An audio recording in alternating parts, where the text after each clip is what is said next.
has consistently had an approval rating of between 60 and 70. ¡Viva México! México es un país independiente y libre, no una colonia ni un protectorado de Estados Unidos. Some pretty amazing things are happening in Mexico. This is a country that for decades had a series of governments that were very obedient to the United States.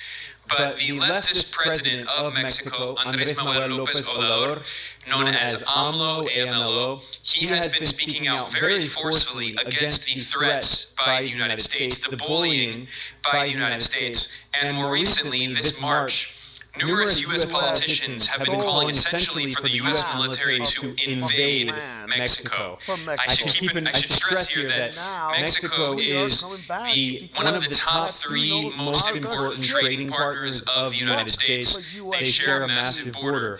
And multiple U.S. politicians from the Republican Party are now calling for the U.S. military to invade Mexico in the name of fighting drug cartels. And the current president, AMLO, is not simply taking this lying down. He is being very forceful in rejecting these U.S. threats. And he has given powerful speeches saying, Mexico is not a U.S. colony. We are not going to tolerate this aggressive behavior by these hypocrites in Washington. Pero lo más importante es que desde aquí, desde este zócalo, corazón político y cultural de México, le recordamos a esos políticos hipócritas e irresponsables que México es un país independiente y libre, no una colonia ni un protectorado de Estados Unidos.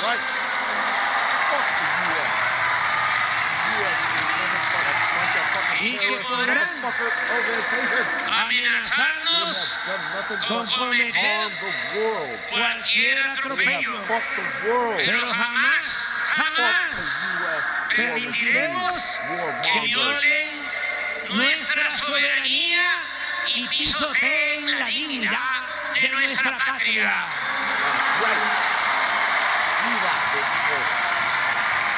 Cooperación, sí. Sometimiento, no.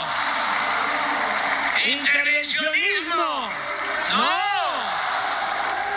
And at these rallies, AMLO has also been celebrating the Mexican government's nationalization, the expropriation of oil and lithium, which belonged previously to foreign corporations and now belongs to the Mexican people. Y recientemente se nacionalizó el litio, mineral estratégico utilizado en la construcción de baterías para autos eléctricos y sistema de almacenamiento para las energías limpias. Me llena de orgullo poder recordar justicia social, igualdad, soberanía.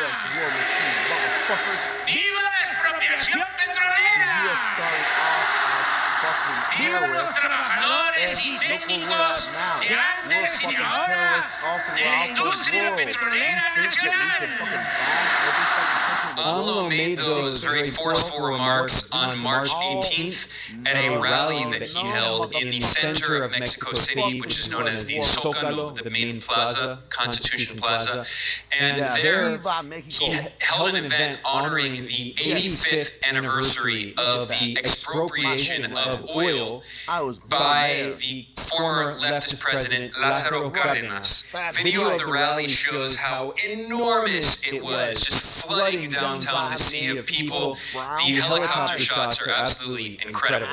In 1938, the Mexican oil reserves had belonged largely to foreign corporations, and Cárdenas, this revolutionary leftist leader, he nationalized it, expropriated it, and made it the public property of the Mexican people. ¡Viva el general Lázaro Cárdenas del Río! México! ¡Viva México! ¡Viva México!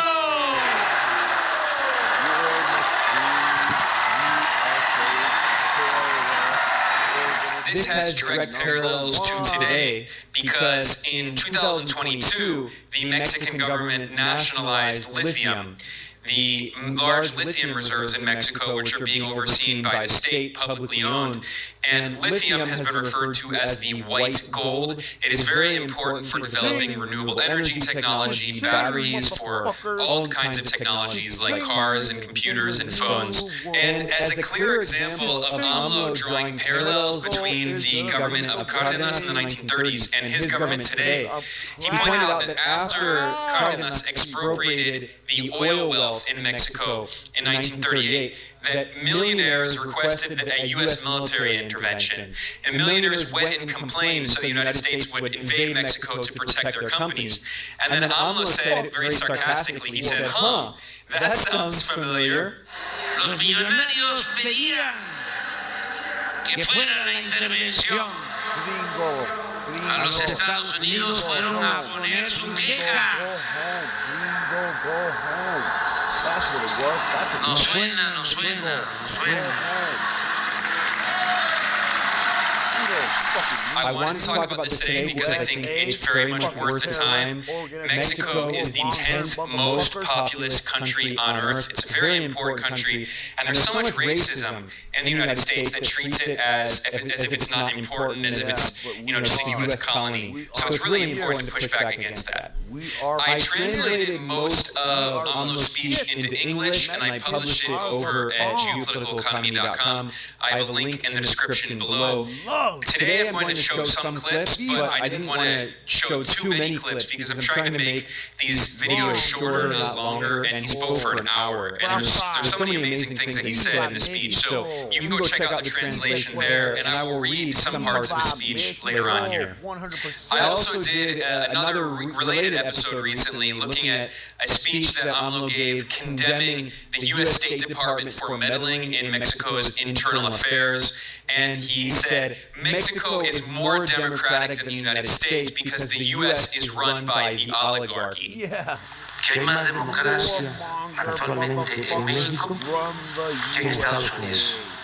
They just want to Creo que aquí gobierna el pueblo, That's all they allá want to gobierna do. la oligarquía. The war I will also link to that episode in the description below. Now, I should stress here that AMLO is one of the most popular leaders in the world.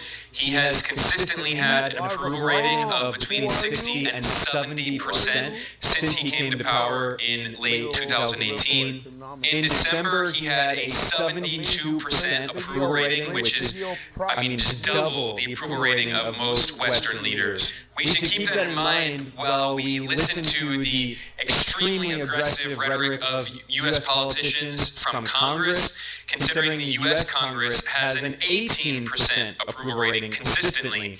And in 2013, it had a 9% approval rating. So these are the people who are threatening to invade Mexico because they hate Mexico's democratically elected leftist president with a 70% approval rating. The proposals for the U.S. military to invade Mexico are being led by the Republican Congressman Dan Crenshaw, and he has actually introduced legislation calling for the U.S. military to intervene in Mexico in the name of fighting cartels. And in order to do so, he's citing the 9/11 era authorization for use of military force. This was passed a week after the September 11th attacks, and since then the U.S. has used it again and again and again to justify waging war around the world. Now, Republicans in the U.S. are trying to use it to justify invading the U.S. southern neighbor.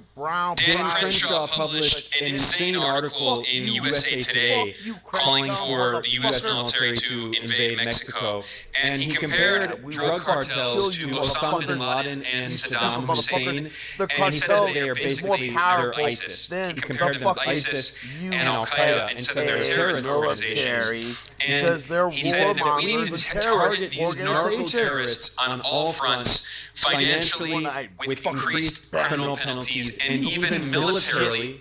He boasts of proposing several pieces of legislation to authorize the U.S. military to invade Mexico. Piece of And shit, he calls warmonger, one of the pieces of legislation the white Declaring racist, War on the KKK Cartels Act. motherfucker. I mean, it's like the war on drugs, but now they just say war on cartels, which is basically the same thing. So Republicans are trying to bring back the failed war on drugs. Where's your fucking And white hoodie? furthermore, Klansman? in this article, he calls for the U.S. government to impose sanctions on Mexico.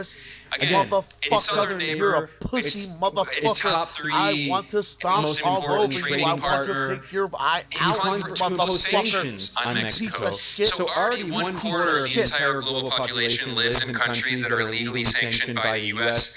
And these Republicans want to increase that even further. I mean, so do some Democrats, but let's be clear, this is a Republican-driven effort here.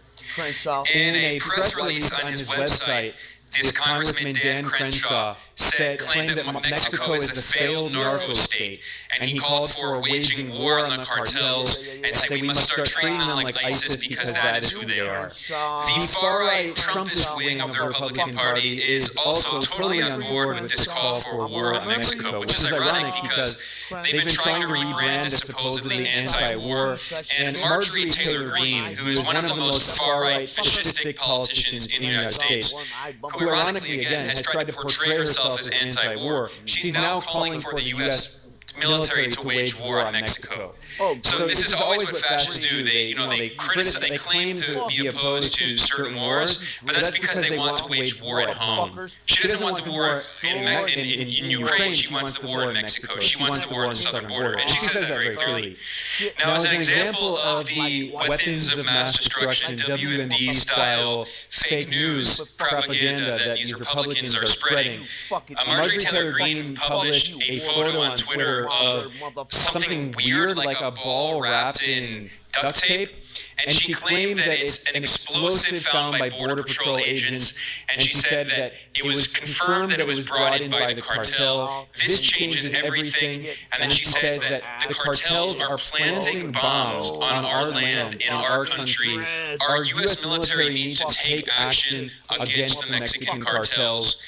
Well, in reality, it might not surprise you to hear that Marjorie Taylor Greene was lying, it was complete fake news, and that the chief of U.S. Border Patrol admitted that it was actually a duct-taped ball filled with sand that wasn't deemed a threat to agents or the public. But this is, again, the WMD-style lie that these Republicans are using to try to justify a military invasion of Mexico. Now, Marjorie Taylor Greene is, of course, someone who believes in the fascist QAnon conspiracy theory, and so, I mean, it's not surprising to see that she just completely makes stuff up and is spreading ridiculous fake news. But in another tweet, she made it clear that this so-called anti-war, so-called populist Republican actually wants more war. She said, there is a war going on that affects every single American, but it's not in Ukraine or the Middle East, it's on our southern border. And she said that she's proud to co-sponsor Representative Dan Crenshaw's legislation to declare war on the Mexican cartels, calling for authorizing the use of military force.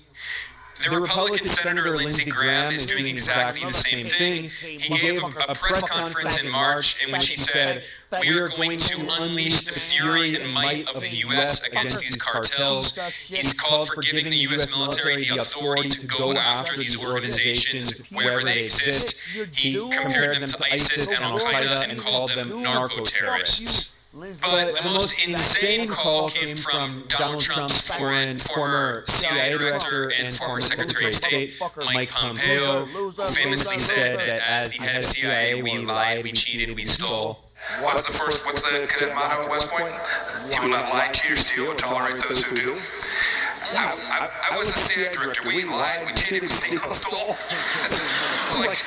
We had entire training courses. Mike Pompeo boasted that as Secretary of State under Trump, he called for using drones to attack Mexico. Pompeo spelled this out very clearly